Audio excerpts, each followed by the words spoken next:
जब तक जीऊं मैं आका कोई गम न पास आए, कोई गम न पास आए। अस्सलाम वालेकुम प्यारे इस्लामी भाइयों, वीडियो को अपने दोस्तों के साथ शेयर करें, लाइक करें, हमारे चैनल को सब्सक्राइब करें। बयान सुनने के बाद कमेंट में अपनी राय ज़रूर रखें। तो ये मुजद्दिद होता क्या है? तो मैं बहुत मुख्तसर से वक्त में आपको बताना चाहता हूँ कि उलमा में बहुत सारी कैटेगरियाँ होती है। औलिया में बहुत सारे दर्जे और कैटेगरियाँ होती हैं। जैसे आपने सुना हुआ कि उलमा में एक दर्जा होता है आलिम, फाजिल, मुफ्ती। मुज्तहिद फिल मसाइल, मुज्तहिद फिल मजहब, मुहद्दिस, बहुत सारी औलमा के अंदर कैटेगरियाँ हैं।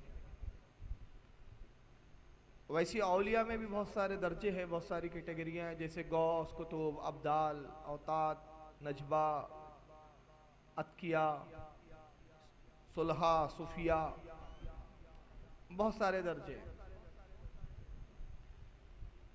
उलमा और औलिया में एक दर्जा आता है मुजद्दिद का, और ये जो दर्जा है ये बहुत बुलंद बाला है। रुबे ज़मीन का जो उस ज़माने का सबसे बड़ा आलिम और सबसे बड़ा जो वली होता है उसको मुजद्दिद कहा जाता है। मुजद्दिद आलिम भी होता है अपने वक्त का सबसे बड़ा, और अपने ज़माने का सबसे बड़ा वली भी होता है। बल्कि यहाँ तक कि हज़रत शेख अहमद सरहंदी रहमतुल्लाह ताला अलैह, जिनको हम मुजद्दिद अल-सानी के नाम से याद करते हैं, अकबर के ज़माने के थे, अपनी किताब मकतूबात रब्बानी में फरमाते हैं कि मुजद्दिद विलायत का एक ऐसा मकाम है कि उस ज़माने का गौस, जिस ज़माने में जो मुजद्दिद है उस ज़माने का गौस भी इस मुजद्दिद के मातहत होता है। ये इतना बड़ा दर्जा होता है, ये कोई मामूली दर्जा नहीं है। इल्म के एतबार से उस वक्त जो मुजद्दिद होता है उससे ज़्यादा कोई नहीं। उलमा का मरजा होता है वो। उलमा की जहाँ गाड़ियाँ अटक जाती है, उलमा जो मसाइल समझने से कासिर हो जाते हैं, जहाँ अक्ल ख़त्म हो जाती है आलिमों की, तो वो मुजद्दिद की तरफ रुजू करते हैं। और जहाँ सुलूक के मामले ख़त्म हो जाते हैं, उस ज़माने का कोई वली कोई सुलूक की मंजिल को समझ नहीं पाता है, तो वो मुजद्दिद की तरफ रहनुमाई के लिए रुजू करता है। अगर मैं सिर्फ ये पहलू बताऊं कि किस ज़माने में कैसे कैसे मुजद्दिद आए और फिर उनके मकाम क्या थे, तो ये एक अलग उन्वान चाहता है। अब ये जितनी मैं क्वालिटी और खूबियां बता रहा हूं, ये लफ्ज़ों से खेल नहीं है, बल्कि इसका जिक्र हदीस के अंदर है। 3 हदीसें मैं यहाँ पेश कर रहा हूँ, वरना इस ताल्लुक से बहुत सारी हदीसें हैं। पहली हदीस मैं पढ़ता हूँ जिसका ताल्लुक मुजद्दिद से है। हदीस के अल्फाज हैं, अन इब्न अब्बास रज़ियल्लाहु ताला अन्हु। हज़रत अब्दुल्लाह इब्न अब्बास से ये हदीस रिवायत है। अब्दुल्लाह इब्न अब्बास जो रसूलुल्लाह के सहाबी भी है, सरकार के चचाजाद भाई भी है। हज़रत अब्बास जो हुजूर के सगे चचा है, उनके साहबजादे। हज़रत अली के शागिर्द, हज़रत अली से इल्म हासिल किया, बहुत जलील क़द्र साहबी। अब्दुल्लाह इब्न अब्बास कहते हैं, काला काला रसूलुल्लाह सल्लल्लाहु अलैहि वसल्लम, वो कहते हैं कि अल्लाह के नबी सल्लल्लाहु अलैहि वसल्लम ने इरशाद फरमाया, मन तमस्सका बिसुन्नती इंदा फसादी उम्मती। सरकार कहते हैं कि ऐ लोगों, जब मेरी उम्मत में फसाद हो, फितने आ जाए, मेरी उस उम्मत में फितने बर्पा हो जाए, तो ऐसे फितनों के ज़माने में, ऐसे फसाद के ज़माने में जो शख्स मेरी किसी मुर्दा सुन्नत को जिंदा करता है, जो शख्स मेरी किसी मुर्दा सुन्नत को राइज करता है, मेरी किसी मुर्दा सुन्नत भुला दिया है कौम ने, उम्मत ने, उसको लोगों के बीच लाता है, फलाहू अजरो मियाती शहीद, तो अल्लाह ताला उसको 1,000 शहीदों के बराबर सवाब अता फरमाता है। 100 शहीदों के बराबर। अब ये हदीस है तो मुहद्दिसीन कहते हैं कि जो शख्स सुन्नत को जिंदा करता है, ये जिंदा करने वाला कौन? ये मुजद्दिद होता है।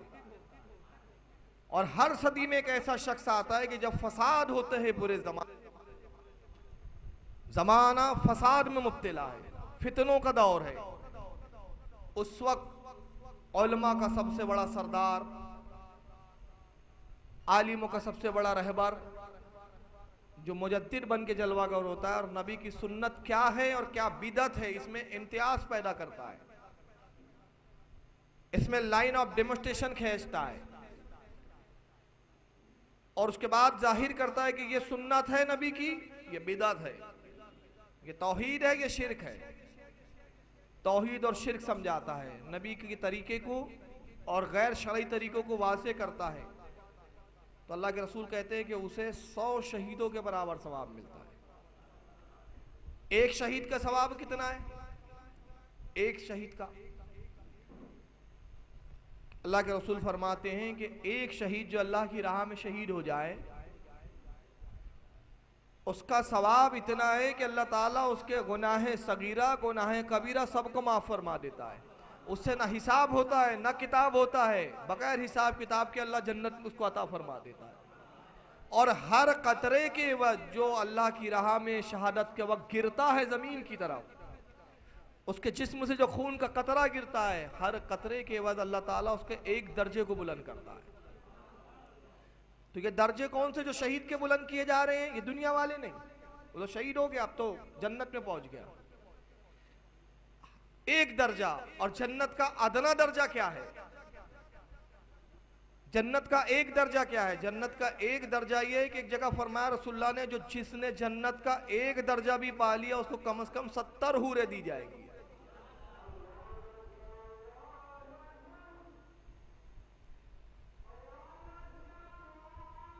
है मेरी भूली हुई और मिटी हुई सुन्नत को दोबारा राइज करता है, अल्लाह ताला उसको 100 शहीदों के बराबर सवाब देता है। और हम बात कर रहे थे कि एक शहीद का दर्जा क्या है। हर कतरा खून के एवज एक दर्जा जन्नत में बुलंद किया जाता है और जन्नत का एक मामूली दर्जा कम से कम 70 हूरें उसके निकाम। अब यहां से आप अंदाजा लगाइए, एक शहीद का ये दर्जा और जो सुन्नत पे काम कर रहा है,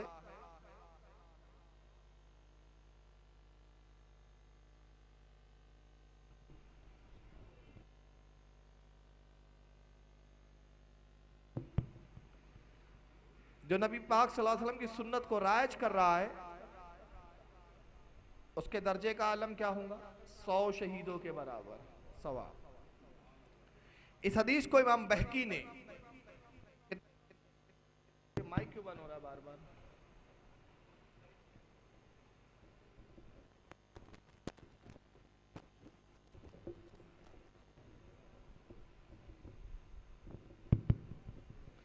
इस हदीस को इमाम बहकी ने किताब उज़्ज़ुहद जिल्द नंबर 2 सफ़ा 118 हदीस नंबर 207 पे नकल किया है।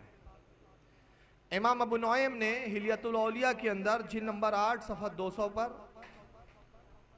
इमाम दैलमी रहमतुल्लाह ताला अलैह ने मुस्नदुल फिरदौस के अंदर, ये सब हदीस की किताबें हैं, ये किस्से कहानी की किताबें नहीं है जिसके मैं रेफरेंस कोट कर रहा हूँ, ये सब हदीस की और मुहद्दिसीन की किताबें हैं।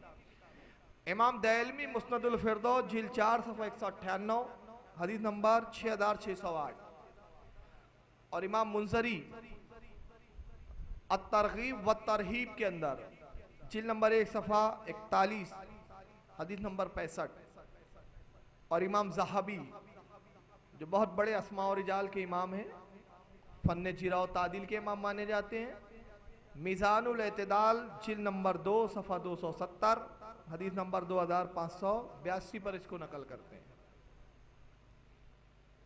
दूसरी हदीस ये है कि अनिल हसन इब्ने अली रदियल्लाहु ताला, हज़रत हसन इब्ने अली रदियल्लाहु ताला से रिवायत है, इमाम हसन से, नबी के नवासे हैं ये, सरकार सल्लल्लाहु अलैहि वसल्लम के, सभी जानते हैं, हज़रत अली के साहबजादे हैं, अपने नाना से रसूलुल्लाह से हदीस नकल करते हैं, कहते काला काला रसूलुल्लाह सल्लल्लाहु अलैहि वसल्लम, अल्लाह के रसूल सल्लल्लाहु अलैहि वसल्लम ने इरशाद फरमाया रहमतुल्लाहि अला खुलफाई, सरकार ने कहा अल्लाह की रहमत हो मेरे खुलफा पर, मेरे नायबीन पर, जो मेरे नायब हैं उन पर अल्लाह की रहमत हो। अल्लाह के रसूल दुआ दे रहे हैं, फरमा रहे मेरे जो खुलफा होने वाले हैं उन पर अल्लाह की रहमत हो। सलासा मर्रात, इमाम हसन कहते हैं कि रसूलुल्लाह ने 3 बार ये अल्फाज अदा फरमाए, 3 बार सरकार ने दुआ दी, 3 बार का रहमतुल्लाहि अला खुलफाई, रहमतुल्लाहि अला खुलफाई, रहमतुल्लाहि अला खुलफाई। अल्लाह की रहमत हो मेरे खुलफा पर, अल्लाह की रहमत हो मेरे खुलफा पर, अल्लाह की रहमत हो मेरे खुलफा पर। कालू व मन खुलफाउका या रसूल अल्लाह सल्लल्लाहु अलैहि वसल्लम। इमाम हसन कहते हैं कि सहाबा इकराम के नबी आपके खुलफा कौन है, आपके नायब कौन है जिन पर आप अल्लाह की रहमतें भेज रहे हैं। काल, अल्लाह के रसूल ने इरशाद फरमाया अल्लज़ीना यहूना सुन्नती व युअल्लिमूना हन्नास। अल्लाह के नबी ने फरमाया लोगों, मेरे खुलफा वो हैं, मेरे नायबीन वो हैं जो मेरी मिटी हुई सुन्नत को जिंदा करेंगे, उसको हया करेंगे, उसको जिंदा करेंगे। और क्या करेंगे, व युअल्लिमूना हन्नास, और लोगों को उसकी तालीम देंगे, लोगों को उसको सिखाएंगे। उलमा कराम कहते हैं कि इस हदीस का भी ताल्लुक सदी के मुजद्दिद से होता है, जो मिटी हुई सुन्नतों का अहया करता है, जिंदा करता है और लोगों में उसको राइज करता है। इस हदीस को इमाम इब्न असाकिर ने तारीख दमिश्कुल कबीर जिल्द नंबर 1 सफ़ा 61 पर, और इमाम हुस्सामुद्दीन हिंदी ने कंजुल उम्माल के अंदर जिल्द नंबर 10 सफ़ा 229 हदीस नंबर 29209, और इमाम इब्नुल बर ने जामे बयानुल इल्म व फज़ल ही अपनी किताब के अंदर जिल्द नंबर 1 सफ़ा 46 पर इस हदीस को नकल किया। आइए मुजद्दिद के बारे में एक सरी हदीस को देखते हैं हम। मुजद्दिद होता क्या है, मुजद्दिद कैसे कहते किसे हैं, इसकी तफसील के साथ पूरी सरी तौर पर सियासत्ता की किताब सुनन अबू दाऊद में एक हदीस आती है। सुनन अबू दाऊद आपके सामने है इस वक्त मॉनिटर पे, जिल्द नंबर 4 है इसकी, ये सफ़ा नंबर 313, बाब है, किताब है किताबुल मलाहिम। मलाहिम के मायने होते जंगों का बयान, और ये किताब जब शुरू करते इमाम अबू दाऊद रहमतुल्लाह ताला अलैह, तो पहली हदीस वो ला रहे जिसका ताल्लुक मुजद्दिद से है। अब यहाँ पे सवाल ये पैदा होता है, बात जंगों की हो रही है और जंग तलवारों से लड़ी जाती है, मुजद्दिद का यहाँ बाब ला के क्या करना है। पहली हदीस वो भी मुजद्दिद पर, जंग के बाद में दाऊद ने पहली हदीस जो लाई वो मुजद्दिद के बारे में। वजह क्या है, जंग के बाब में, जंग की किताब में क्यों जिक्र किया? इसलिए किया कि 2 किस्म का जिहाद होता है, एक जिहाद तलवार से किया जाता है, एक जिहाद कलम से किया जाता है, और मुजद्दिद कलम से जिहाद करता है। बदअकीदो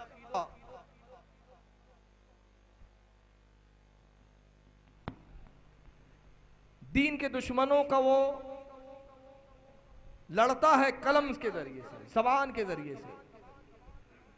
तो जो काम एक मुजाहिद करता है तलवार से, वही काम एक मुजद्दिद करता है अपनी कलम से। क्या बात क्या है, ये छोड़ पकड़ क्यों कर रहा है? हाँ,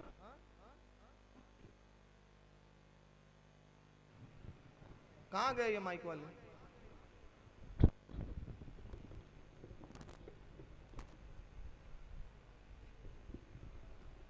डिस्टर्ब होता सब इसमें। यही वजह है कि इमाम अबू दाऊद रहमतुल्लाह ताला अलैह मुजद्दिद की हदीस लिख रहे हैं, मगर ला रहे हैं उसको किताबुल मलाहिम, जंगों के बयान में। अब बाब कायम करते बाब मा युज़क्किरो फी करनिल में आता, कहते हर सदी में एक शख्स के आने के जिक्र, हर सदी में एक शख्स के जिक्र के बयान में।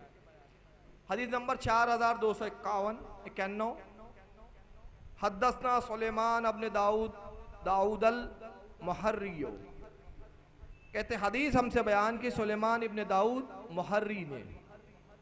अखबर नब्न वहबी, कहते उन्हें खबर दी इमाम इब्न वहब ने, अखबरानी सईद इब्न अबी अय्यूब, और कहते हैं कि उन्हें खबर दी हजरत सईद बिन अबी अय्यूब ने। ये कहलाती है सनद। इन्होंने इनसे सुना, इन्होंने इनसे सुना, इन्होंने इनसे सुना। अन शराहिल इब्न यजीद अल मुआफिरियो, और वो कहते हैं वो हजरत शराहिल इब्न यजीद अल मुआफिरियो से रिवायत करते हैं। ये अरबी नाम है उस वक्त के, हमारे नाम राइज नहीं है आमतौर पे। अन अबी अलकमा, और वो रिवायत करते हैं हजरत अबी अलकमा से अन अबी हुरैरा रज़ियल्लाहु ताला, और वो रिवायत करते हैं सहाबी रसूल हजरत अबू हुरैरा रज़ियल्लाहु ताला से। हजरत अबू हुरैरा कहते हैं फीमा अलम अन रसूलुल्लाह सल्लल्लाहु अलैहि वसल्लम काल, वो कहते हैं कि अल्लाह के नबी से जो कुछ मुझे इल्म हासिल हुआ, सरकार से जो कुछ मैंने सीखा, जो कुछ इल्म लिया, उन तमाम उलूम में ये बात भी है जो मैं बयान करने वाला हूँ। ये बात भी है तमाम उलूम में जो कुछ मैंने रसूल से हासिल किया, फीमा आलम, जो कुछ भी इल्म मैंने रसूल से अखज़ किया, उन उलूम में, उन बातों में ये भी है कि अल्लाह के रसूल ने ये भी बात इरशाद फरमाई, इन्नल्लाहा यबसु लिहाज़िहिल उम्मता अला रासी कुल्ल मियाती सिना। अल्लाह के नबी सल्लल्लाहु अलैहि वसल्लम ने इरशाद फरमाया, ऐ लोगों, मेरी उम्मत में हर सदी में एक मुजद्दिद आता है, एक शख्स आता है। हर 100 साल में, हर एक सदी में एक मुजद्दिद आता है। मैं युजद्दु लहा दीनहा, और वो करता ये है कि दीन को निखार कर पेश कर देता है। वो दीन को निखार देता है, दीन को सवार देता है। दीन के नाम पर जितने फितने बर्पा किए जाते हैं उस जमाने में, सबको खत्म कर देता है, सबका किला कमा कर देता है, और दीन को निखार के सही दीन को वो लोगों और अवाम और रसूलुल्लाह की उम्मत के सामने पेश कर देता है। इस हदीस में एक खास लफ्ज़ है। मैं किसी फर्द वाहिद की बात नहीं कर रहा हूँ, मैं किसी जमात की बात नहीं कर रहा हूँ, मैं किसी जमात के तहरीक के बानी की बात नहीं कर रहा हूँ, मैं एक फ़र्द वाहिद की बात नहीं कर रहा हूँ, एक मुतलकन हदीस की रोशनी में बात कर रहा हूँ। आज हम देख रहे हैं कि बहुत सारी जमातें हैं हमारे यहाँ, हर जमात का अमीर और हर जमात के अमीर के मानने वाले चाहते हैं कि हमारे अमीर को हम मुजद्दिद बना दें। हर कोई चाहता मेरा ये अमीर है, जिसके पीछे 1000, 2000, 10,000, 2 करोड़, 3 करोड़, 2 लाख, 10 लाख का मजमा है, ये मुजद्दिद। सबसे पहले मैं बताऊं कि मुजद्दिद है क्या। इस हदीस के ताल्लुक से बाकायदा अइम्मा ने किताबें लिखी, जैसे इमाम जलालुद्दीन सयूती ने किताब लिखी। इसके अलावा और भी अइम्मा ने किताबें लिखी।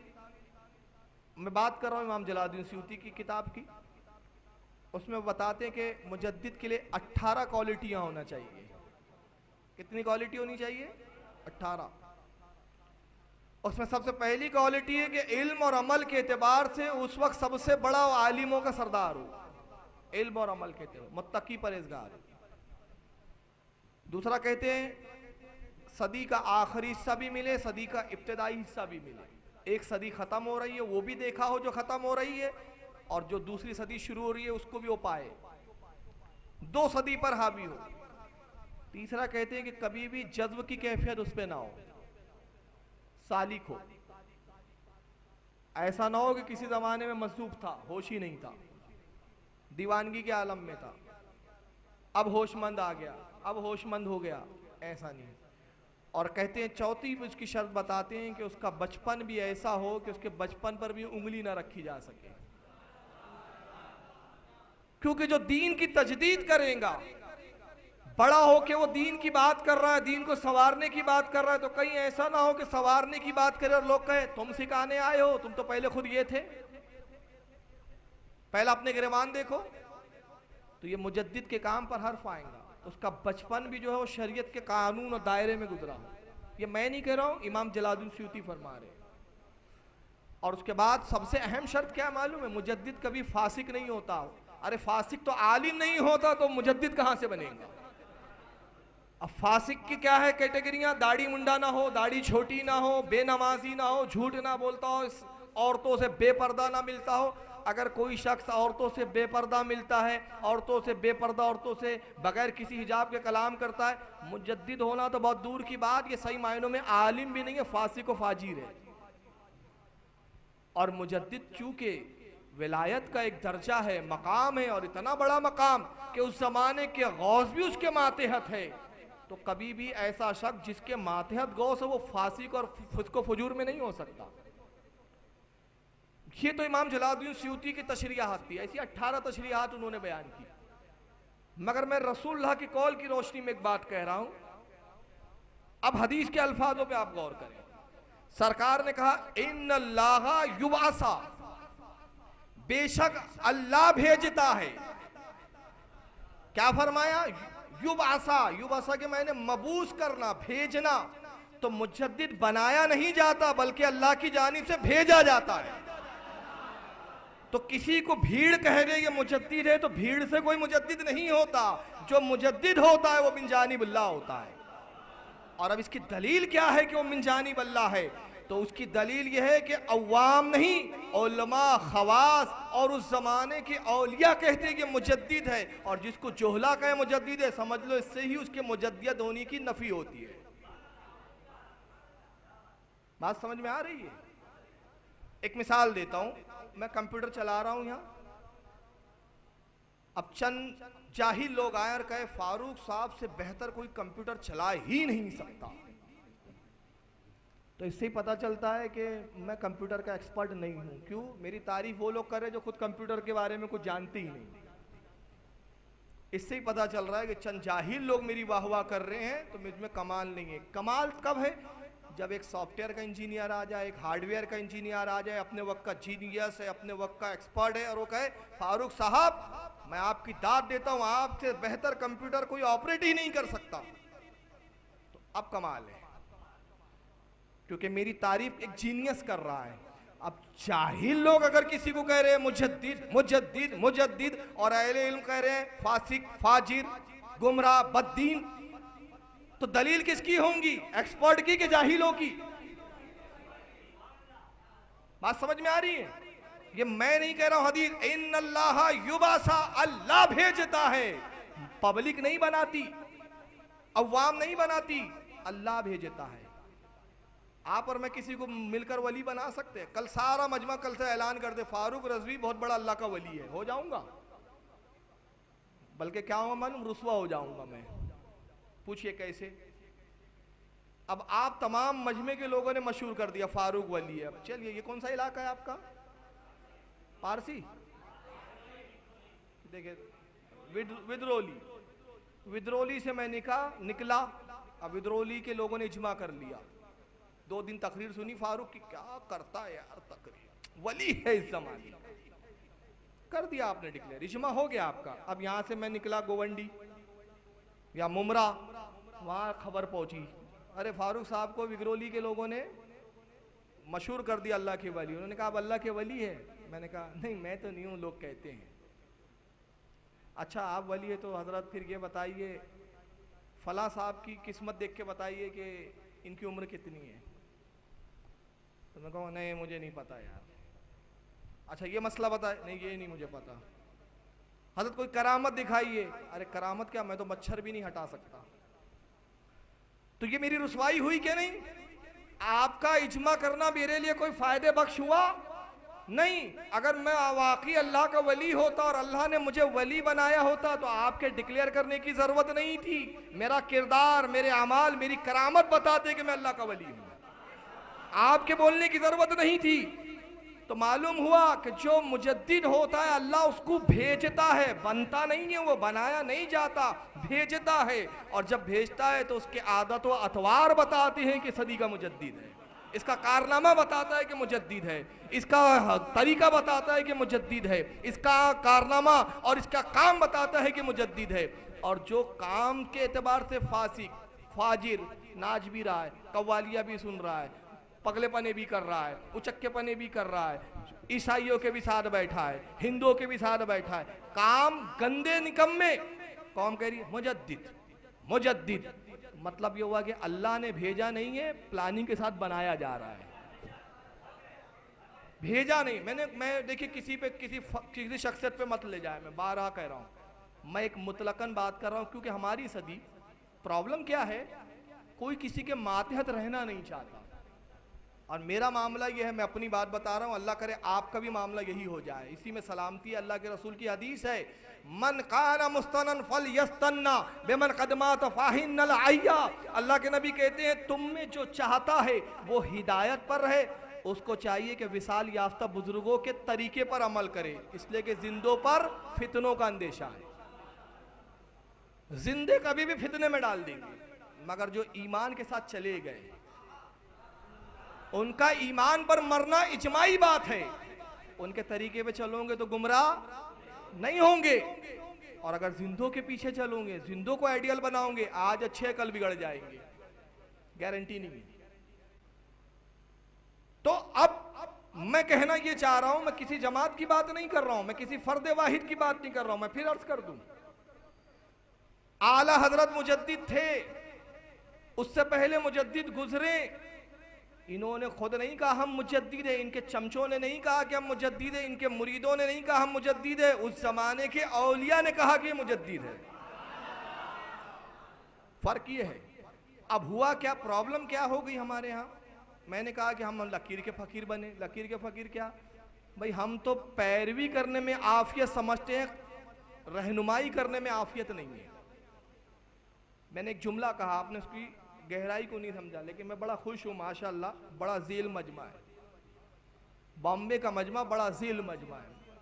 हिंदुस्तान भर घूम रहा हूँ, लेकिन बॉम्बे की बात बॉम्बे है, यहाँ की बात, ये मखदूम माहिमी का करम है आप लोगों पर, समझते हो बात को, वरना दूसरी जगह तो ऐसा बैठे रहता है। क्या बोल रहे हैं पता नहीं, सब सर पे से गई। हमको तो बरेली का सुरमा बताओ आप, कौन सी हदीस, बुखारी मुस्लिम, क्या है ये, ऐसा हाल है। लकीर का फकीर बनने में बेहतरी है। मैंने कहा पैरवी करने में फलाह है, बनिस्बत इसके कायद बनने की आप कोशिश करें। कायद बनना मुश्किल है, पैरवी करने में कोई मुश्किल नहीं है। कायद बनने के लिए क्वालिटी चाहिए, और पैरवी करने के लिए क्वालिटी की ज़रूरत नहीं है। जैसे भी है आप अपने से बड़े की पैरवी कीजिए। तो हम तो पैरवी में यकीन रखते हैं, लेकिन इस दौर में हर कोई कायद बनना चाहता है, किसी के मातहत रहना नहीं चाहता। नतीजा क्या है, आला हज़रत की शोहरत, आला हज़रत का मुजद्दिद होने की चमक सबकी आंखों में चुंदिया आ गई। अब हर कोई चाहता है मैं मुजद्दिद बन जाऊं, मैं मुजद्दिद बन जाऊं। अब नतीजा ये हो गया कि हम देख रहे हैं इस ज़माने में, पहले के ज़माने में उलमा कहते थे कि मुजद्दिद, और मुजद्दिद खुद जो होता था वो कहता था मैं फ़कीर हकीर सरापा तकसीर। अब ये मैं जुमलों की नहीं खेल रहा हूं, आइए फतावा रज़विया शरीफ उठाएं। फतावा रज़विया की 11वीं जिल्द, आला हज़रत को लिखा जाता है, हुजूर मुजद्दिद की क्वालिटियाँ क्या है, मुजद्दिद क्या होता है। और हम यकीन और गुमान करते हैं कि आप इस सदी के मुजद्दिद है। ये सवाल पूछा जा रहा है, आलत क्या फरमाते हैं, हाशा लिल्लाह, हकीर फ़कीर सरापा तकसीर इस लफ्ज़ माहीन मुबीन के करोड़वें हिस्से के लायक नहीं। क्या आला हज़रत मुजद्दिद नहीं है? मैं तो ये भी साबित करूंगा कि इसको देवबंदियों ने भी माना है। इसके लिए अलग सेशन चाहिए कि मैं हवाले से कोट करके बताऊं कि देवबंदियों ने खुद हालत को क्या कहा। सिर्फ एक हवाला दे रहा हूं, सैयद सुलेमान अदवी कहता है कि इमाम अहमद रजा अगर हिंदुस्तान में पैदा ना होते, फिक़ह हनफी हिंदुस्तान से खत्म हो जाता। और मुजद्दिद होता ही वो है जो दीन बचाता है। तो मैं अर्ज कर रहा हूं कि आला हजरत क्या मुजद्दिद नहीं है, इजमा है, किसी सिलसिले के बुजुर्ग का इख्तलाफ नहीं। मगर आला हजरत की आजीज़ी क्या है, इनके सारी क्या है।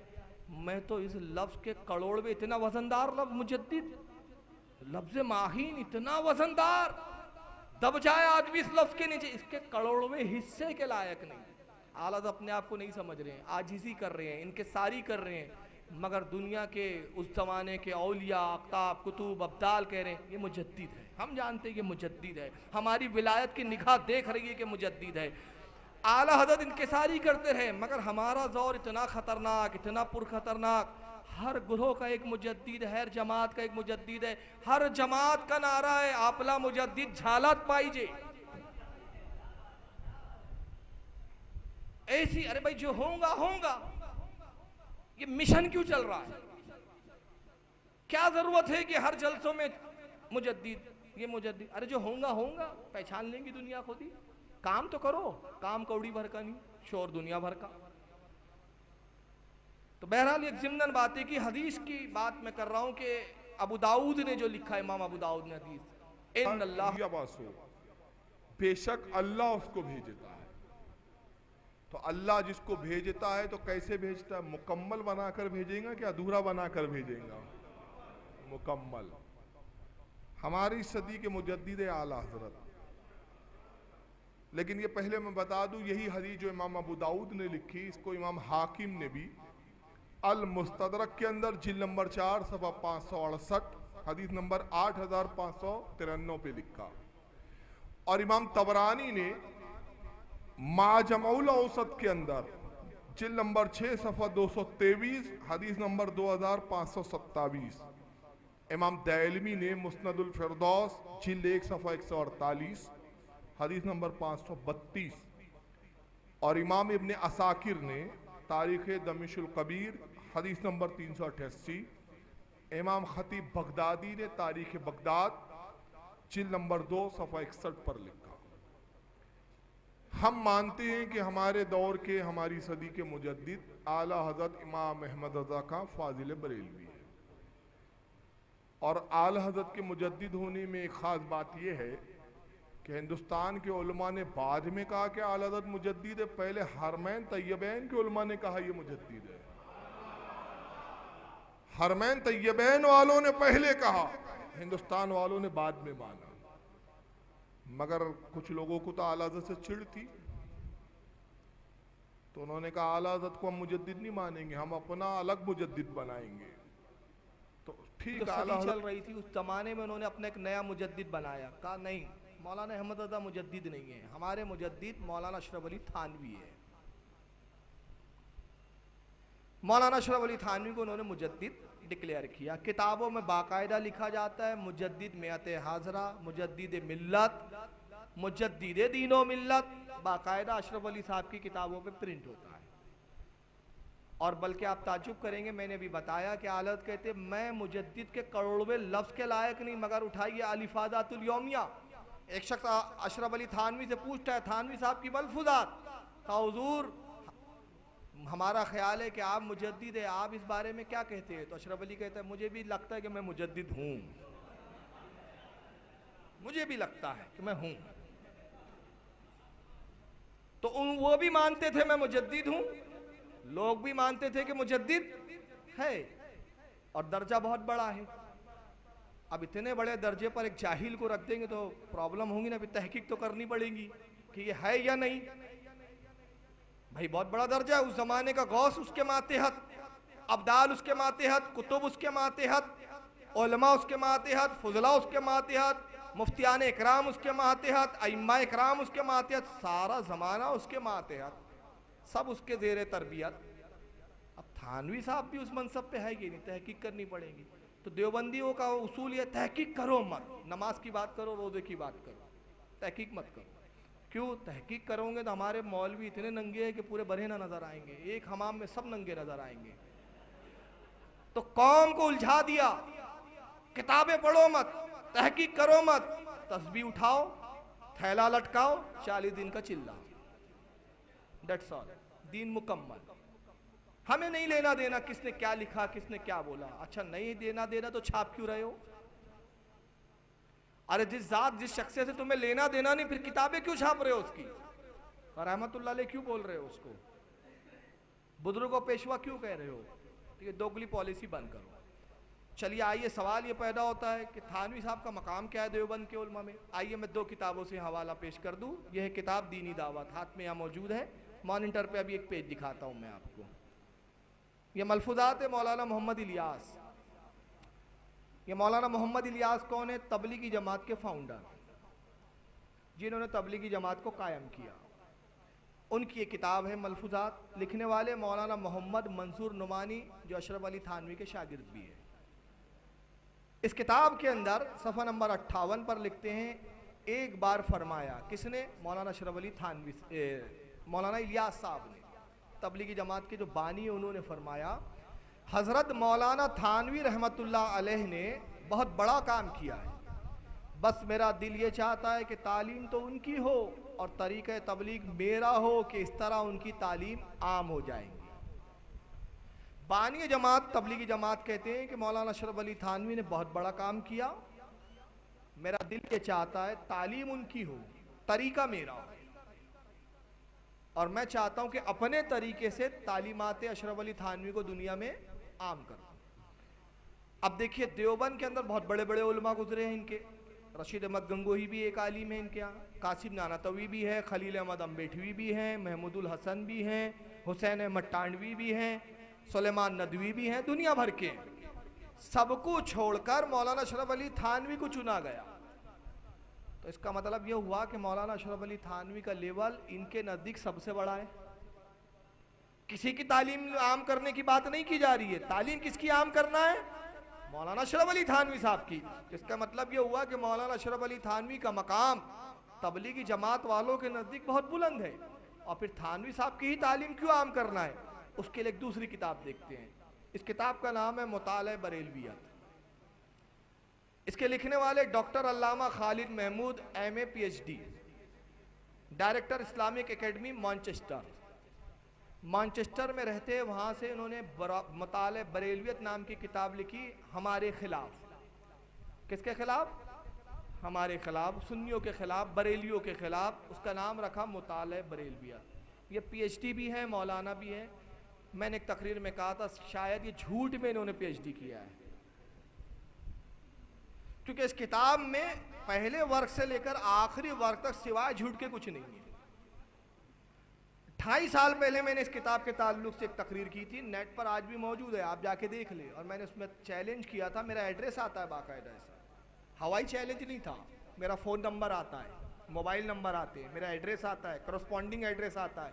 और मैंने उसमें चैलेंज किया था कि अगर इस किताब के मुतालिक किसी भी देवबंदी को मुनाजरा करना हो तो मुझे इस पते पर कांटेक्ट करे। 2.5 साल हो गए, एक भी सबूत आज तक देवबंद में सब पैदा नहीं हुआ।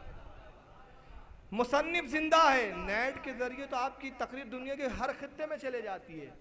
मगर खालिद महमूद साहब जो झूठ में PhD हैं, उनकी भी जरूरत नहीं हुई कि मेरे चैलेंज का जवाब देते।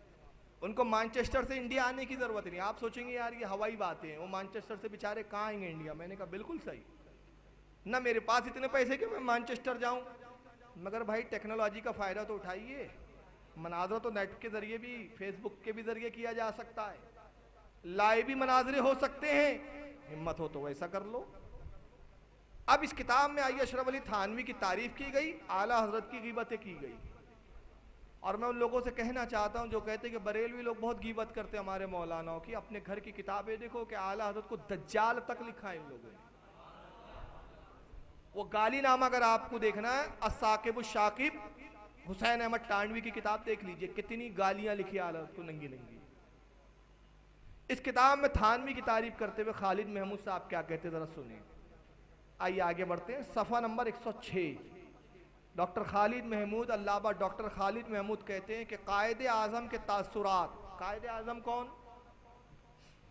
कौन कायदे आज़म? नहीं भाई, मोहम्मद अली जीना। मोहम्मद अली जीना को पाकिस्तान में कायदे आज़म कहते हैं। कहते कायदे आज़म के तासुरात हज़रत हकीमुल उम्मत मौलाना अशरफ अली थानवी और शेखुल इस्लाम मौलाना शब्बीर अहमद उस्मानी के बारे में बहुत उम्दा थे।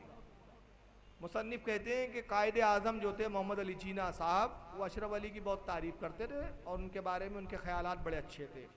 हज़रत मौलाना थानवी के बारे में कायदे आज़म कहा करते थे, हिंदुस्तान के सारे उलमा का इल्म एक तरफ रखें, हिंदुस्तान के सारे उलमा का इल्म एक तरफ रखें और तन्हा मौलाना थानवी का इल्म दूसरी तरफ रखें तो मौलाना थानवी का पल्ला झुक जाएंगे।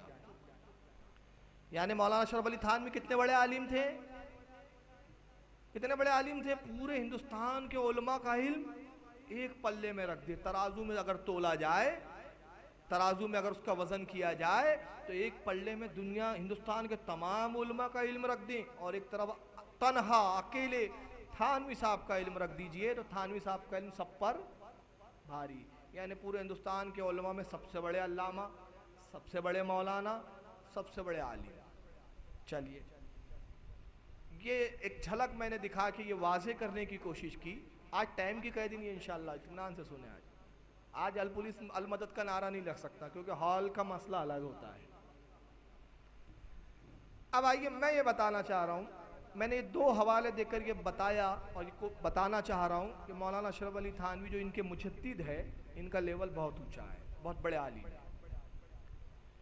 अब एक प्रोपेगेंडा किया जाता है कि साहब बरेलवी और देवबंदी जो इख्तिलाफ है, ये कोई इख्तिलाफ नहीं है, ये कोई बहुत खास इख्तिलाफ नहीं है, ये अकीदे का इख्तिलाफ नहीं है। ये इख्तिलाफ असले में ये है कि मौलाना अशरफ अली थानवी साहब और मौलाना अहमद रज़ा खान साहब दोनों एक ही मदरसे में पढ़ते थे। मौलाना अहमद रज़ा पठान थे, बड़े गुस्से के तेज थे। अशरफ अली थानवी साहब से किसी बात पे एक दिन हुज्जत हो गई, पठान साहब गुस्से में आए मौलाना अहमद रज़ा और गुस्से में कह दिया तू काफिर है। उसके बाद मदरसा छोड़ के आ गए और उसके बाद पूरी जिंदगी अशरफ अली थानवी को कहते रहे तू काफिर है, तू काफिर है, तू काफिर है। बाकी ऐसी कोई बात नहीं है, दोनों एक ही मदरसे में पढ़ते थे। ये है सबसे बड़ा इल्जाम। अब बताइए, ये चीज आपने सुनी है कि नहीं सुनी है? सुने हैं ना? सुने हैं कि नहीं सुने हैं? चलिए, अच्छी बात है। सबसे पहले तो मैं ये बताऊं, बाद में बताऊंगा कि देवबंद में आला हजरत ने पढ़ा कि नहीं पढ़ा, बाद में आएंगे। सबसे पहले तो क्या आला हजरत ने किसी बात पे झगड़ा लड़के थानवी को कह दिया कि तू काफिर है? नहीं। ये रूए ज़मीन का इतना बड़ा झूठ है, इतना बड़ा झूठ है, जैसे कोई ये कहे कि हिंदुस्तान के राष्ट्रपति बुश साहब है। ये ऐसी झूठ है। मौलाना अशरफ अली और आला हजरत का इख्तिलाफ इस बात पर नहीं था। अशरफ अली थानवी साहब ने किताब लिखी, आइए ज़रा उस किताब की शक्ल सूरत भी देख लें। किताब का नाम है हिफ्जुल ईमान, ईमान की हिफाजत करने वाली। आज भी छप रही है, मेरे पास कोई बाबा आदम का एडिशन नहीं है, आज के लेटेस्ट छपे हुए एडिशन है। मकतब थानवी देवबंद से छपी है, नाम भी लिखा हुआ है हकीमुल उम्मत हजरत मौलाना अशरफ अली थानवी, रे है भी लिखा है, रहमतुल्लाह अलैह का निशान। असले में किताब लिखी इस बार गई कि एक सवाल पूछा गया थानवी साहब से। किसी ने सवाल पूछा अशरफ अली थानवी से, और सवाल ये पूछा कि जैद का ये अकीदा है कि अल्लाह को कुल इल्म है, तमाम इल्म का जानने वाला कौन है? अल्लाह। और अल्लाह के इल्म के मुकाबले में रसूलुल्लाह का इल्म बाज़ है, कुछ इल्म जानते सरकार। किसके मुकाबले में? अल्लाह के मुकाबले में। मगर पूरी कायनात में रसूल का इल्म पूरी कायनात के मुकाबले में सबसे ज़्यादा है। ये अकीदा रखना कैसा है? अब ये अकीदा है असल में इस्लाम का अकीदा, यही इस्लाम का अकीदा है। और इसको आला हजरत ने अद-दौलतुल मक्किया में बड़ी वजाहत के साथ फरमाया कि अल्लाह के रसूल का इल्म, सरकार का इल्म समंदर, अब पूरी कायनात का इल्म मिला दिया जाए तो रसूल के इल्म के मुकाबले में पूरी कायनात का इल्म जर्रे के बराबर, सरकार का इल्म समंदर। मगर आगे फरमाते आला हजरत अद-दौलतुल मक्किया में कि अल्लाह का इल्म अगर समंदर माने, हालांकि ये भी तमसील है कि अल्लाह का इल्म गैर मुतनाही ला मुतनाही, अल्लाह का इल्म ला महदूद, हदें नहीं है। मिसाल समझाने के लिए तमसीलन कि अगर अल्लाह का इल्म समंदर माने तो अल्लाह के इल्म के मुकाबले में रसूल का इल्म कतरे के बराबर भी नहीं, उससे भी कम। यह है अकीदा अहले सुन्नत। यही सवाल पूछा गया कि अल्लाह का इल्म कुल मानता है जैद यानी एक शख्स, और वो कहता है रसूल का इल्म बाद है। तो थानवी साहब जवाब क्या देते जरा आइए सुनिए। सफ़ा नंबर, आगे इसका जवाब देते हैं, सफ़ा नंबर 15 पर बड़ी गाढ़ी उर्दू में लिखा है इन्होंने, ताकि पब्लिक के समझ में भी ना आए और रसूलुल्लाह की तौहीन भी हो जाए। देखिए क्या लिखते, कहते फिर ये कि आपकी ज़ात मुक़द्दस पर इल्म गैब का हुक्म किया जाना अगर बकौल ज़ैद सही हो तो दरियाफ्त तलब ये अमर है कि इस गैब से मुराद बाज़ गैब है या कुल गैब, और अगर बाज़ उलूम गैबिया मुराद है तो इसमें हुजूर सल्लल्लाहु अलैहि वसल्लम ही की क्या तखसीस है। ऐसा इल्म गैब तो ज़ैद व अम्र बल्कि हर सभी व मजनून बल्कि जमी हैवानात व बहाइम के लिए भी हासिल है। आइए अब मैं एक लफ्ज़ का थोड़ा पोस्टमार्टम करता हूँ, आपके भी समझ में आने लगेंगी उर्दू। थानवी साहब कहते हैं कि फिर ये कि आपकी यानी रसूलुल्लाह सल्लल्लाहु अलैहि वसल्लम की ज़ात मुक़द्दस पर इल्म गैब का हुक्म किया जाना, यानी ये कहना कि रसूलुल्लाह को इल्म है, ये हुक्म लगाना कि रसूल गैब जानते हैं, अगर बकौल ज़ैद सही हो, यानी जिसका अकीदा ये है जिस शख्स का कि अल्लाह का इल्म कुल, नबी का इल्म बाज़, अगर उसके मुताबिक ये बात सही हो तो दरियाफ्त तलब ये अमर है। तो मैं उस शख्स से ये पूछना चाहता हूँ कि इस गैब से मुराद बाज़ गैब है या कुल गैब? रसूलुल्लाह जो गैब जानते हैं, रसूलुल्लाह जो इल्म जानते हैं, वो पूरा इल्म है कि थोड़ा?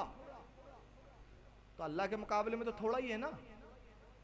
तो थानवी साहब कहते हैं अगर बाज़ उलूम में गैब या मुराद है, अगर थोड़ा इल्म मुराद है, तो इसमें हुजूर सल्लल्लाहु अलैहि वसल्लम ही की क्या तखसीस? अगर थोड़ा है, अल्लाह के मुकाबले में अल्लाह के बराबर नहीं, अल्लाह के जैसा नहीं, अल्लाह की तरह इल्म नहीं, अल्लाह के मुकाबले में अगर थोड़ा ही है, तो फिर इसमें हुजूर का क्या कमाल? ऐसा इल्म तो ज़ैद जो पूछ रहा है उसको खुद है, अम्र दूसरे शख्स को भी है, हर सभी बल्कि हर बच्चे को है, वह मजनू हर पागल को है, बल्कि जमी हैवाना तमाम दुनिया के जानवरों को भी हासिल है। जैसा नबी का इल्म है वैसा ही इल्म बच्चे को भी है, वैसा इल्म एक पागल को भी है, वैसा इल्म जानवर को भी हासिल है। ये है वो तौहीन आमेज़ इबारत और वो किताब जिसकी बिना पर आला हज़रत ने कहा कि तुमने रसूल के इल्म से जानवरों के इल्म को तशबीह दी, तुम काफिर हो गए। यह है इख्तिलाफ का सबब। आज तक ये इबारत छप रही है, आज तक किताब छप रही है, पूरा इदारा खोल दिया गया इस इबारत की सफाई में। बजाय इसके कि तौबा करते, बजाय इसके कि माफ़ी मांगते, आज तक किताब को छापा जा रहा है और पूरी देवबंद की जमात, देवबंद के उलमा इसकी सफाई देने में जुटे हुए हैं कि नहीं ये कुफ्र नहीं है। मैं कहता हूं कि अगर ये कुफ्र नहीं है तो आइए इस इबारत को मैं यूं पढ़ता हूं। देखिए इबारत आप पढ़ें, जहां जहां रसूलुल्लाह का जिक्र आएगा मैं वहां रसूल का जिक्र नहीं करूंगा, इबारत वही होंगी। फिर ये कि मौलाना अशरफ अली थानवी साहब की ज़ात मुक़द्दस पर इल्म का हुक्म किया जाना अगर बकौल ज़ैद सही हो, तो मैं दरियाफ़्त ये करना चाहता हूँ, दरियाफ़्त तलब ये अमर है कि इस इल्म से मुराद बाज़ गैब है या कुल? थानवी साहब दुनिया में जितना इल्म है सब जानते हैं कि थोड़ा इल्म जानते हैं? तो जाहिर है दुनिया में जितना इल्म है सब कोई नहीं जान सकता। दुनिया में बहुत इल्म है, साइंस एक फील्ड है, मेडिकल साइंस एक अलग फील्ड है, सिविल इंजीनियरिंग एक अलग फील्ड है, दुनिया भर के उलूम है, हर इल्म पर हर आदमी माहिर नहीं हो सकता। तो मैं पूछना चाहता हूँ कि जितने दुनिया में इल्म है, कुल इल्म है, थानवी साहब को भी कुल इल्म है कि थोड़ा इल्म है? अगर बाज़ इल्म है तो इसमें थानवी अशरफ अली साहब की क्या तखसीस, क्या खुसूसियात? जैसा इल्म मौलाना अशरफ अली थानवी को है वैसा इल्म बच्चे को भी है, वैसा इल्म पागल को भी है, वैसा इल्म कुत्ते को भी है, वैसा इल्म सुअर को भी है। तौहीन हुई? अगर कहेंगे कि हमारे मौलाना की तौहीन हुई तो मैं कहूंगा जो इबारत में रसूल की जगह तुम्हारे मौलाना का नाम आ जाए तौहीन हो जाती है, और वहां नबी का नाम है तो तौहीन नहीं होंगी? होंगी। मगर मैं उन लोगों को लम्हे फिक्रिया देना चाहता हूं जो कहते हैं कि ये मुल्लाओं के झगड़े। मैं कहता हूं बेशक आपसे मुत्तफिक, मगर थोड़ी सी इस्लाह कर लो आप। अशरफ अली थानवी और या देवबंद के उलमा से आला हज़रत का कोई झगड़ा नहीं है, इनका झगड़ा अल्लाह के रसूल से है। अशरफ अली आला हज़रत की तौहीन नहीं कर रहा है, अशरफ अली थानवी ने आला हज़रत की तौहीन नहीं की, बल्कि तौहीन किसकी की? नबी से। थानवी ने लड़ा किससे? रसूल से। आला हज़रत हरीफ नहीं है, मद्दे मुकाबिल नहीं, आला हज़रत रसूलुल्लाह के वकील है, वकालत कर रहे हैं अपने नबी की, केस लड़ रहे हैं अपने नबी का कि तूने मेरे नबी पर जो इल्जाम लगाया है वो झूठा है। आला हज़रत से किसी का झगड़ा नहीं है, झगड़ा इनका तो अल्लाह और उसके रसूल से है। आला हज़रत की तौहीन किया है? बताओ मुझे, इसी इबारत में आला हज़रत की तौहीन है? नहीं। किसकी है? रसूल की। चलिए मैं लम्हे फिक्रिया दे रहा हूं ढुलमुलों को, ये भी ठीक ये भी ठीक। मैं कहता हूं अल्लाह की पनाह तुम पर, दो ही तो जो है यार, या तो जहन्नम या जन्नत, बीच में कोई दर्जा नहीं है। या तो इधर हो जाओ या उधर हो जाओ, ये बीच का क्या रास्ता अख्तियार किया? वो हमारे मौलाना इदरीस बहुत गंदा बोलते, मैं नहीं बोलना चाहता। बीच वाला आदमी बहुत बेकार आदमी होता है, समझ लें आप, मैं नहीं कह रहा हूं। या तो इधर या इधर, या तो जन्नत होंगी या जहन्नम। और कुरान कहता है ऐ महबूब क्या जन्नती और जहन्नमी बराबर हो जाएंगे?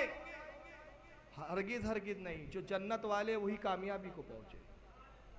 हल यस्तवी असहाबुन नार असहाबुल जन्ना असहाबुल जन्नत हुमुल फाइजून। जो जन्नत वाले वही कामयाबी को पहुंचे। तो कुरान जी, तो जन्नत वाले कामयाब। कुरान कह रहा है जन्नत वाले और जहन्नम वाले बराबर नहीं हो सकते। कुरान कह रहा है, मैं नहीं कह रहा हूं, मैं कह रहा हूं तो गर्दन पकड़ लो मेरी। कुरान कह रहा है जन्नत वाले और जहन्नम वाले बराबर नहीं हो सकते। तुम बोलते सब बराबर। अब मैं एक लम्हे के लिए बोलना चाहता हूं, चलिए हम इत्तेहाद करने के लिए तैयार हैं। सारे फितने के जड़ हम ही लोग हैं, सारे इख्तिलाफ का ठेका हम लोगों ने ले रखा है। जहाँ जाते हम नमाज की बात नहीं करते, जहाँ जाते हम आमाल की बात नहीं करते, माँ बाप के हुकूक हम नहीं बताते, भाई की मोहब्बत का दर्द हम नहीं लेते। हम उठे सुटे एक ही राग अलापते, थानवी ने ये लिखा, गंगोई ने ये लिखा, फला मौलाना ने ये गुस्ताखी की। आप कहते झगड़ालू मौलवी, इनके पास तकरीर करने के लिए कुछ नहीं है। मैंने कहा तस्लीम, सर आंखों पर आपकी बात कबूल करता, हम झगड़ालू है। आप तो इत्तेहाद के दिल दादा है। तो बताइए ये इख्तिलाफ, ये झगड़ालूपन हम में आया किस सबब से? किस सबब से आया? किताब की वजह से। जब तक किताब नहीं थी आपका और हमारा कोई झगड़ा नहीं था। किताब आई झगड़ा। तो क्या तुम अगर इत्तेहाद के दिल दादा हो, तुम कहते हो इत्तेहाद की बात करो, तो मैं तुमसे पूछना चाहता हूं, ये किताब जो तुमने लिखी जिसमें हम कह रहे रसूल की गुस्ताखी है, क्या कुरान है कि इसका जेर जबर ना बदला जा सके? कुरान समझ रखा है कि इसका जेर नहीं बदल सकता, जबर नहीं बदल सकता।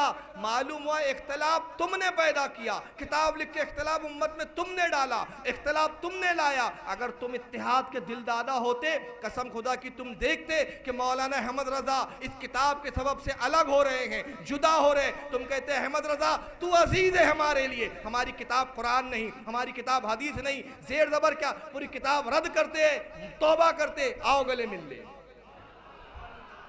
मगर तुम किताब बदलने के लिए तैयार नहीं, इबारतें हटाने के लिए तैयार नहीं। तो झगड़ालू हम हुए कि तुम हुए?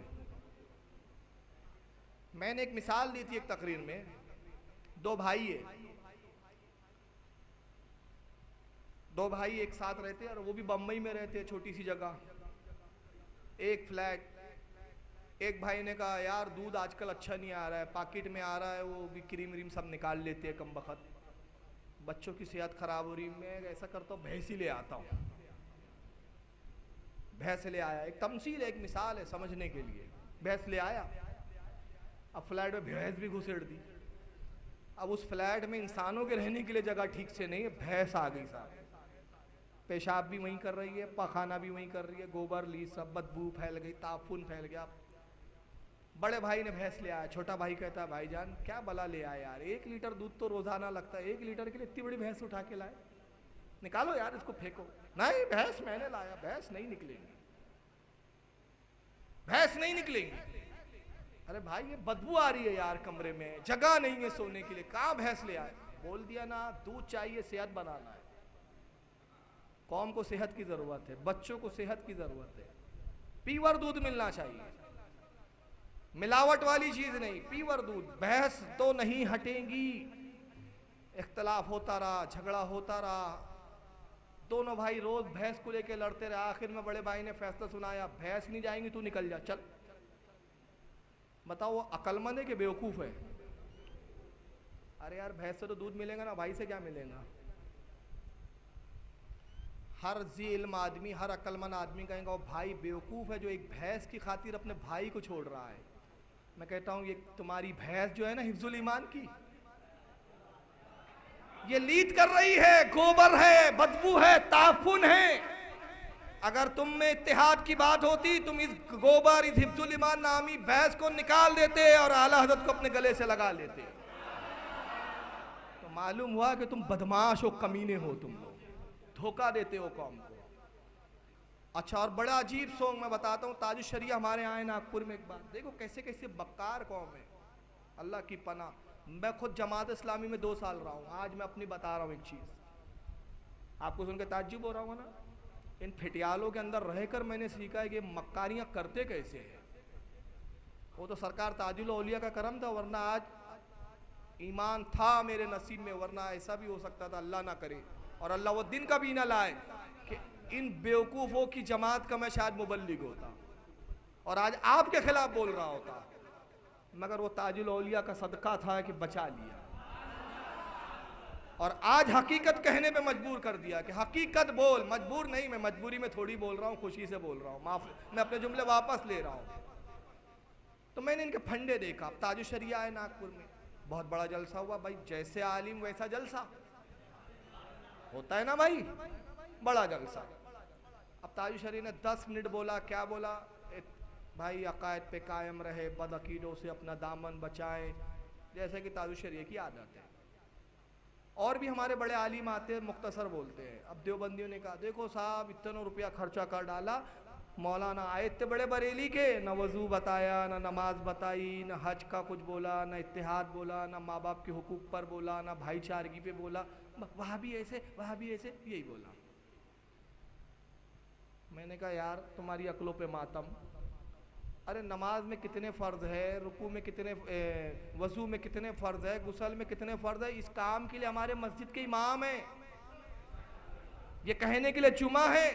ताजुश शरिया प्लेन से आकर ये बताएंगे हजरात वज़ू में 4 फ़र्ज़ होते हैं, आइए मैं आपको बताऊं वज़ू कैसे करते हैं। तो कहेंगे मौलाना यही सुनाने के लिए हजरत आपको बुलाए, आप कैसे ताजुश शरिया है वज़ू का मसला बता रहे।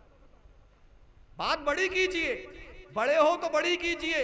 वज़ू छोटा मामला है, नमाज छोटा मामला है, बड़ा मामला अकायद का है। वो सलामत है तो सब सलामत, वो तबाह तो सब तबाह। आप अकीदा बचाइए, आमाल हमारे मस्जिद का इमाम बता देगा। तो जो बड़ा आलिम आता है वो तुम्हारी ऐसी तैसी इसीलिए करने आता है कि तुम अकीदा खराब करते हो। तो ये धोखा भी देना बंद करो। और ये भी नमाज का नहीं बोले, अरे किस मुसलमान को नहीं मालूम कि नमाज फर्ज है? कौन सा मुसलमान है जो नहीं जानता नमाज फर्ज है? कौन सा मुसलमान है जिसको ये नहीं पता कि नमाज नहीं पढ़ो तो जहन्नम में जाएगा? किसको नहीं पता कि नमाज पढ़ो तो जन्नत मिलेगी? जो मालूम है वही रख, अरे जो नहीं मालूम वो बताया जाता है। एक आदमी को रोजाना वही बोलो ना, आप जैसे जा रहे हैं यहाँ से वीटी स्टेशन, रोज पड़ता है, किसी का ऑफिस मान लीजिए वीटी स्टेशन के पास है, अब दोनों जा रहे, देखिए वीटी स्टेशन है, हाँ हाँ ठीक है। फिर दूसरे दिन देख वीटी स्टेशन है, अरे हाँ ना भाई वीटी स्टेशन है, ये वीटी स्टेशन, अरे हाँ ना यार सुन लिया ना, क्या लगा के रखा रोज वही। तो जो मालूम होता है उसको बार बार सुनना आदमी नहीं चाहता, नॉलेज में इजाफा चाहता है। तो वजू करना चाहिए, नमाज पढ़ना चाहिए, ये सबको मालूम, तुम्हारी मक्कारियां सबको नहीं पता। तो बड़े जल से तुम्हारी मक्कारियां बताने के लिए दी जाते, पहले बताया जाता अब दिखाया भी जा रहा है। कहता है अगर कोई बदबूदार घास ला के रख दो और किसी गधे को लाओ तो गधा सूंघ कर अच्छी घास को छांट लेगा, बुरी घास को अलग कर देगा। तो और बोलता है शेकुल हदीस को लाओ कोई, तो शेकुल हदीस बता सकता है कि कौन सी घास खराब है, खाने लायक नहीं है, और कौन सी खाने लायक है? तो बोलता गधे का इल्म तो शेकुल हदीस से ज्यादा हो गया ना। ये जहालत देखो उसकी। तो कहता है ये छुपी हुई बात थी जो शेकुल हदीस को नहीं मालूम थी, ये गधे को मालूम थी। तो अगर गधे ने जान लिया तो शेकुल हदीस से वो बढ़ नहीं गया। तो इसी तरह अगर बास चीजों का इल्म रसूल को है और दूसरे ने जान लिया तो ना रसूल आलिमुल गैब हुए, ना वो आलिमुल गैब हुआ, न वो आलिम गैब है, ना ये आलिम गैब है। अभी जाहिल को कौन समझाए कि इख्तिलाफ इस पर नहीं है कि भाई ये रसूलुल्लाह ने जाना और दूसरा भी जानता है। इख्तिलाफ ये है कि जानवर और गधे के इल्म से रसूल के इल्म को तशबीह दी गई है। गुस्ताखी ये है। और इसी की इबारत अगर यूं पलटाई जाए, जाहिल से पूछो कि गधे ने अगर घास और गंदे और सड़े फ्रूट को छांट लिया तो वो इल्म में बढ़ गया रसूल से, शेखुल हदीस से बढ़ गया, और माज़अल्लाह रसूल नहीं कर सकता ये काम, तो अल्लाह ताला भी सूंघ के बता सकता है क्या? नहीं। तो अल्लाह तो सूंघने से पाक, तो अब माज़अल्लाह गधा अल्लाह से बढ़ गया। फिर अगर इसी के बात का जवाब दिया जाए, बहरहाल इस पर एक तबसरे के लिए एक अलग तकरीर की ज़रूरत है, अभी मौजू मेरा वो नहीं है हिफ्ज़ुल ईमान। लेकिन मैं सिर्फ इससे ये बताना चाहता हूँ कि जो लोग ये कहते हैं कि साहब ये किताबें भी हमारी नहीं है, ये सब मौलियों ने, मुल्लाओं ने गढ़ के हम पे मंसूब कर दी। मैं कहता हूँ जब ये किताब आपकी नहीं तो आपका मौलवी फिर दिफा क्यों कर रहा है इसका? उसने तो सिर्फ एक जुमला बोलना चाहिए, किताब मेरी नहीं है। चलिए चंद तकनीकी बात। अस्सलाम वालेकुम दोस्तों, आपको अल्लामा फ़ारूक ख़ान रजवी साहब का ये बयान कैसा लगा कमेंट करके ज़रूर बताना। दोस्तों ये बयान 3 घंटे का था, मैंने इसके 3 पार्ट बना दिए हैं, अभी एक पार्ट है और 2 पार्ट को भी आप ज़रूर सुनना, और इस बयान को सुनकर अपनी राय ज़रूर रखना, कमेंट में ज़रूर लिखना आपको बयान ये कैसा लगा। फिर मिलते हैं एक नए बयान के साथ। अस्सलाम वालेकुम वरहमतुल्लाहि वबरकातुहू।